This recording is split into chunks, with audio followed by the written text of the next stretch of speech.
ચૈતર વસાવાને 7 વર્ષની સજા થતા તેમની સાથે રહેલા એ બાળકનું શું ખરેખર એ બાળકને પણ 7 વર્ષની સજા છે? કેવું તો શું થયું કે 4 મહિનાના બાળકને પણ હવે જેલમાં જવાની સ્થિતિ છે.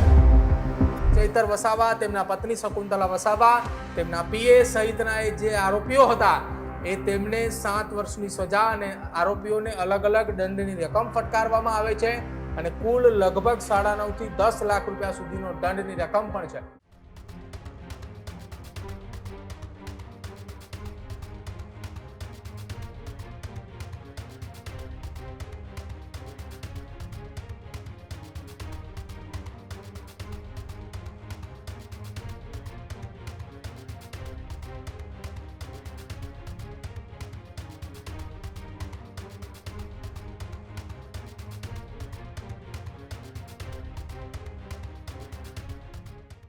છેલ્લા 24 કલાકથી ગુજરાતની રાજનીતિની અંદર અને ગુજરાતમાં એ ચર્ચા ચાલી રહી છે કે ચૈતર વસાવાને 7 વર્ષની સજા થતા તેમની સાથે રહેલા એ બાળકનું શું ખરેખર એ બાળકને પણ 7 વર્ષની સજા છે કે પછી એ બાળક જે ચૈતર વસાવાની સાથે હતું એ બાળક કોનું અને કેમ એ બાળકના નામની ચર્ચાઓ?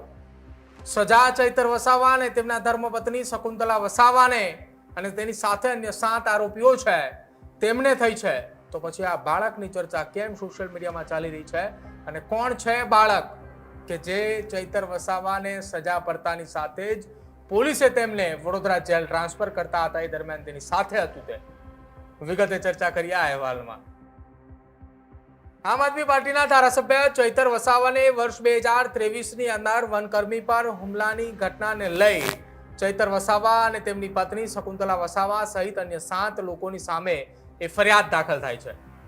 જ્યારે આ ઘટના બને છે ત્યારબાદ ચૈતર વસાવાએ કેટલાક સમય માટે ભૂગર્ભમાં ઉતરી જાય છે.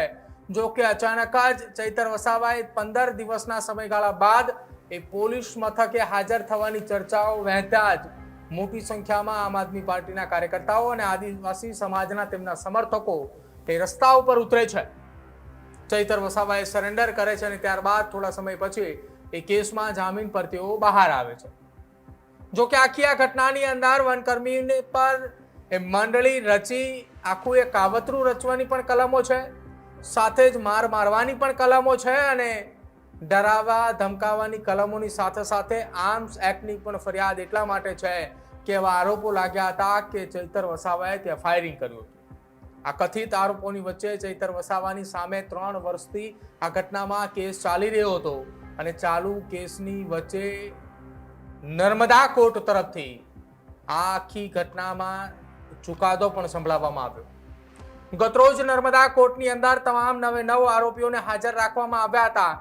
હાજર રહેતાની સાથે જ કોર્ટ રૂમમાં સવારે 11 થી 12ના સમયગાળાની વચ્ચે એ સીધો ચુકાદો આપવામાં આવે છે કે તમામ આરોપીઓ આ કેસની અંદર દોષિત છે અને તેમને બપોર બાદના સમયગાળામાં સજા સંભળાવવામાં આવશે. જો કે આ કેસની અંદર સજા સંભળાવવાની ચર્ચાઓ વહેતાની સાથે જ નર્મદાની રાજપીપળા ખાતે આવેલી સેશન્સ કોર્ટની બહાર પોલીસનો ચુસ્ત બંદોબસ્ત ગોઠવાય છે અને બીજી તરફ એક ચર્ચાઓ શરૂ થાય છે કે ચૈતર વસાવાને કેટલી સજા. ત્યારે કોર્ટ રૂમની અંદર બપોર બાદ જજ તરફથી એ તમામ આરોપીઓને સજા સંભળાવવામાં આવે છે, જેમાં તમામ એ ચૈતર વસાવા, તેમના પત્ની શકુંતલા વસાવા, તેમના પીએ સહિતના એ જે આરોપીઓ હતા એ તેમને 7 વર્ષની સજા અને આરોપીઓને અલગ અલગ દંડની રકમ ફટકારવામાં આવે છે અને કુલ લગભગ 9.5 થી 10 લાખ રૂપિયા સુધીનો દંડની રકમ પણ છે. હવે ચર્ચા તમામની વચ્ચે જ્યારે કોર્ટ રૂમની અંદર એ ચુકાદો એ સંભળાવવામાં આવી રહ્યો હતો એ દરમિયાન બહારના તરફ એટલે કે કોર્ટ પરિસરની અંદર એક મહિલાના હાથમાં એ 4 મહિનાનું બાળક હતું અને બાળકને લઈ એ મહિલાએ કોર્ટ પરિસરની અંદર અને થોડી વાર બાદ એ કોર્ટ રૂમની અંદર પણ જાય છે. અંદર એ અવર જવર વધતા સૌ કોઈને એ સંકેત ગયા કે શું આ બાળક ચૈતર વસાવાનું છે?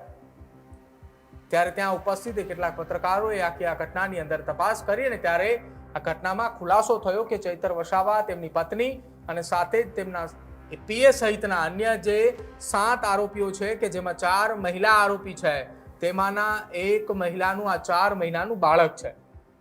સોશિયલ મીડિયાની અંદર વિડીયો જ્યારે વાયરલ થઈ રહ્યા હતા એ દરમિયાન અનેક લોકો સિમ્પથી આપી રહ્યા હતા એ 4 માસના બાળકને.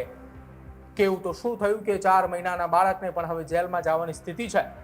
પરંતુ હકીકત એ ચૈતર વસાવાની અન્ય પત્ની તેમને બાળક છે, પરંતુ જે અન્ય પત્નીને બાળક છે તેને સજા નથી પડી, સજા એ શકુંતલા વસાવાને પડી છે.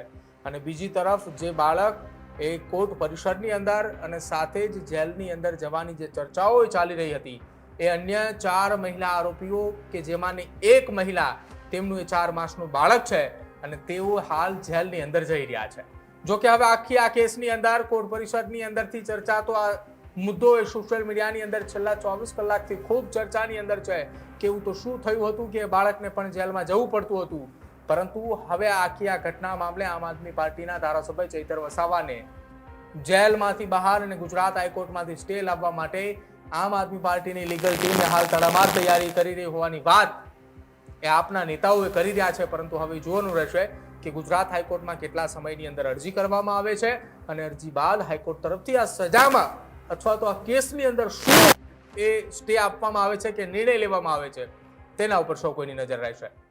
ખેડૂત ભાઈઓ છે ખેતરમાં ડ્રોન ઉડાવતા હોય છે ત્યારે આપણે એક પ્રશ્ન સતાવતો હોય છે કે જે આપણે અત્યાર સુધી જીપીએસ ટેકનોલોજીવાળા ડ્રોન વાપર્યા છે, જેથી કરીને મોબાઈલ ટાવર છે અથવા તો હાઈ ટેન્શન લાઇન પસાર થતી હોય, કોઈ વૃક્ષો હોય, ત્યારે જે જીપીએસ ટેકનોલોજીવાળા ડ્રોન છે એમાં ટકરાય અને ટ્રેસ થાય છે. પણ એગ્રીઓન લાવ્યું છે GNSS ટેકનોલોજી ડ્રોન, જેથી કરીને એ ડ્રોન છે એ કોઈ જગ્યાએ ટકરાય નહીં, પોતાની રીતે જ ડિસિઝન લે છે અને મૂવ થઈ જાય છે, જેથી કરીને GNSS ટેકનોલોજી ડ્રોન છે એ વાપરવાનો આગ્રહ રાખો. હજુ સુધી તમે અમારી ચેનલને સબસ્ક્રાઇબ નથી કરી તો અત્યારે જ ન્યૂઝરૂમ ગુજરાતને સબસ્ક્રાઇબ કરો, ફેસબુક અને ઇન્સ્ટાગ્રામ પર ફોલો કરો.